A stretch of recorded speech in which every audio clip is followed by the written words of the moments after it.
नमस्कार दोस्तों, फिर आया हूँ एक नए टॉपिक के साथ, एक नई चर्चा के साथ आपके बीच। तो ये सिद्धाश्रम से संबंधित कुछ जानकारियाँ हैं, मेरे पर्सनल अनुभव हैं और कैसे सिद्धाश्रम के कुछ गुरुओं के साथ मेरा संपर्क जमा या बना और क्या क्या गाइडेंस हो सकता है उन लोगों के लिए जो कि इस इरादे को रखते हैं या इस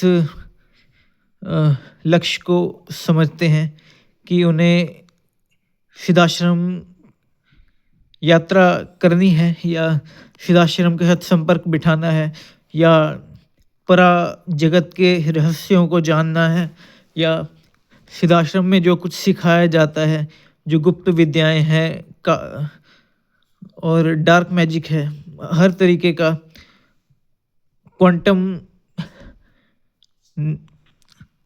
डायमेंशनल नॉलेज है या पराभौतिक विज्ञान की जो स्तरें हैं, अगर आप सब जानना चाहते हैं, जो आम व्यक्ति हैं, उनके लिए भी ये वीडियो काफ़ी इंफॉर्मेटिव रहेगा। बहुत वर्ष हो गए, मैं हरिद्वार में था और चलो उससे पहले की बात बताते हैं।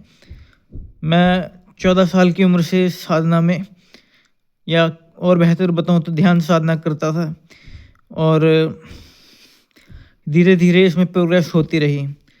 समय समय पे हमारे गुरु के दर्शन या कहें कि पृथ्वी को जिस स्पिरिचुअल मास्टर के अधीन रखा गया है, महाअवतार बाबा जी, उनके साथ मेरा स्वप्न संबंध बना और उनके द्वारा मुझे काफ़ी इनिशिएशंस, स्पिरिचुअल इनिशिएशंस मिले।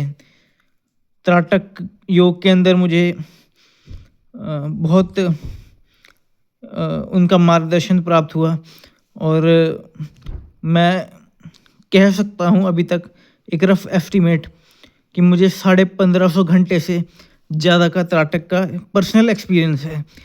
आप हैरान हो रहे होंगे, पर ये हैरानी की बात नहीं। करीब करीब 5 साल मुझे लग गए इस स्तर को या इस क्वांटिटी ऑफ टाइम को अचीव करने में, वो भी त्राटक विद्या के अंदर। और महाअवतार बाबा जी द्वारा मुझे ऐसी सिद्धियां प्राप्त हुई जिससे मैं किसी का भी रोग उपचार कर सकता हूं, पर ये मैं ज़्यादा इसका प्रचार नहीं करता।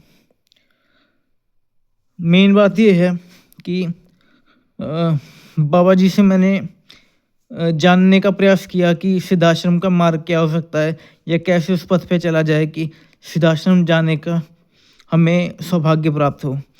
उन्होंने और स्पिरिचुअल इनिशिएशंस दिए और इतना एश्योर किया।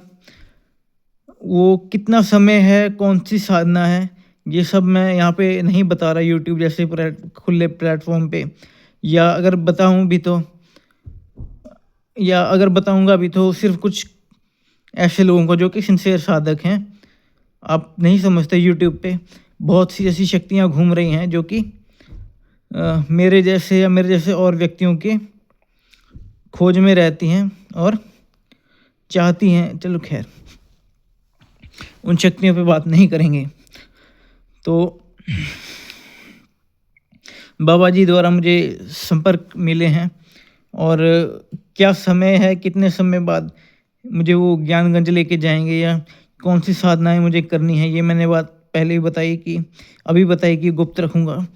पर इतना आपको ज़रूर बता सकता हूँ, जो मेरे चैनल के व्यूअर्स हैं, कि महाअवतार बाबा जी द्वारा एश्योरेंस दिया गया है कि उस समय उन साधनाओं को इतने समय करने के बाद, सिद्धि प्राप्त करने के बाद, या उन साधनाओं की जो अधिष्ठात्री देव देवता हैं, उनके आशीर्वाद या कृपा या ग्रेस के बाद ही सिद्धाश्रम में प्रवेश मिलता है। ये एक पॉइंट उन्होंने क्लियर किया था मुझे। और बस तब से अभी तक मैं उन गुप्त साधनाओं में लगा हुआ हूँ और उम्मीद है कि उस समय इन साधनाओं को करने के बाद ज्ञानगंज की यात्रा हो सकती है संभव। ऐसा बाबा जी ने हमसे वादा किया है। तो अगर आप भी अगर सिद्धाश्रम जाने के इच्छुक हैं, ज्ञानगंज, श्यामभाला, गौरी शंकर पीठ और इन सब एक ही जगहों का नाम या एक ही आश्रम का नाम है। अगर आप भी रुचि रखते हैं सिद्धाश्रम का दर्शन करने में, वहाँ जाके महायोगी, तपस्वी संतों, महापुरुषों, ब्रह्म ऋषि और बुद्धत्व पा चुके बुद्ध पुरुषों के बीच जाने का अगर चाहते हैं या इच्छा रखते हैं या ख्वाहिश करते हैं या प्रयास करते हैं या साधना जानना चाहते हैं, तो मुझे आप संपर्क कर सकते हैं। अगर मुझे ठीक लगा तो मैं आपको रिप्लाई ज़रूर दूंगा। व्हाट्सएप खुला है मेरा, जब तक मेरा मूड ना बने कि मैं उसे भी बंद कर दूं और मेरे साथ कोई कांटेक्ट ना रख पाए। धन्यवाद।